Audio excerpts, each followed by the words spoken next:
At 1:52 p.m., the Houston Fire Department was dispatched out here to 8901 Bissonnet Street for an unknown collapse.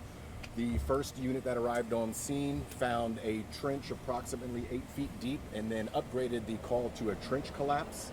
That first unit that did arrive on scene found a construction crew performing CPR on another member of the construction crew. Witnesses stated that there were 2 construction members in the trench at the time of the collapse. Construction members stated that the 2 employees that were in the trench when it collapsed, they told them that it appeared as if it was going to collapse. One was able to self-extricate, the other unfortunately was not. Other members of the construction crew were able to extricate that crew member out of the hole and began performing CPR. HFD crews that arrived on scene continued those life-saving efforts, but unfortunately the victim did succumb to his injuries and was pronounced deceased at 2 p.m.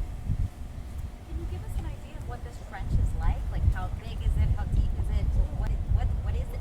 So the trench, in short, it's basically a giant hole. So like I said, it's approximately 8 feet deep. It's a pretty significant size.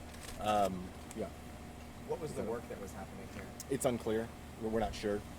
There's some piping down there. It appears that maybe they were working on that, but we don't have that information at this time to know exactly what they were doing. Do you know the name of the company? We do not. How deep was this trench that they The trench was approximately 8 feet deep. and they dug this manually, or was this with the backhoe there? From what we can tell, from what witnesses say, it was with the backhoe.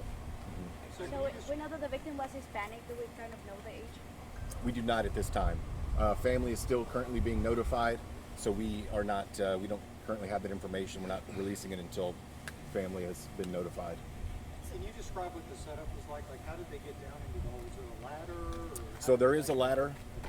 There's a So one guy was able to get up on the ladder and get out, and the other one wasn't. According to witnesses, yes, one was able to self-extricate and the other was unable before the collapse occurred. And when you say it collapsed, it's like a dirt wall, I'm guessing, that just fell on That- top of the guy? Yes, he was under the dirt when the other crew members got him out.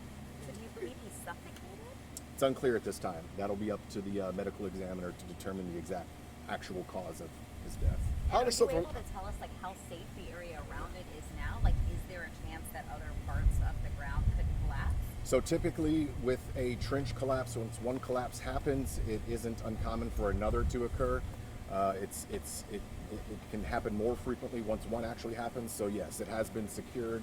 HPD still on scene. OSHA is here as well conducting their investigation. So the scene has been secured and everyone is being kept away for that exact reason. Was all of this work just happening today, or has this been a long-term project here? Do you know? I do not know. So was it part of your all's work to actually dig the guy out of the dirt? If he was still in the trench, then yes. But in this case, since he had already been extricated by his other construction crew members, we did not have to do that this time. In your best assessment, how does something like this happen? It's unclear. That'll be up to OSHA at this point. Like I said, since they're already on scene, it'll be up to them to determine the exact cause of all the factors that led to that collapse. How long did the co-workers, the witnesses, say he may have been stuck before they could actually get him out? Approximately 3 to 5 minutes. So And just he to was clarify, under, like dirt? Like dirt fell on him, Correct. basically? Correct. So was he at the very bottom? Like, would it be fair to say that there were 8 feet of dirt that fell on him? Would not say that it was 8 feet. Leave it at that. Yeah, we'll leave it at that. We didn't see exactly that part, especially since he was already removed from the hole whenever we got here. We don't want to. Since he was already, I mean, as far as HFD goes, like I said, when we arrived, the victim had already been extricated from the trench, so it's unclear exactly how much dirt he was buried under. How many people did it take to get him out? I do not have that information. I'm not sure. Do they need any sort of permits to do work like this, or since it's on other property, is it just they can do? That would be an OSHA question. They'd be able to answer that and give you more specifics as to what permits, if any, were required for the work that they're doing. So, I mean, Can you just talk about the nature of something like this? I mean, he came to do his job today, and here we are. Yeah, I mean, it's incredibly unfortunate. Houston Fire Department never likes to respond to these types of incidents. We certainly have the tools and the resources to respond and to help in a situation like this. So it's obviously a terrible thing that happened. It's very unfortunate, and we did everything we could to try to help that victim, but unfortunately he did succumb to his injuries. You said he was pronounced here or at the hospital? He was pronounced dead on scene here at 2 p.m.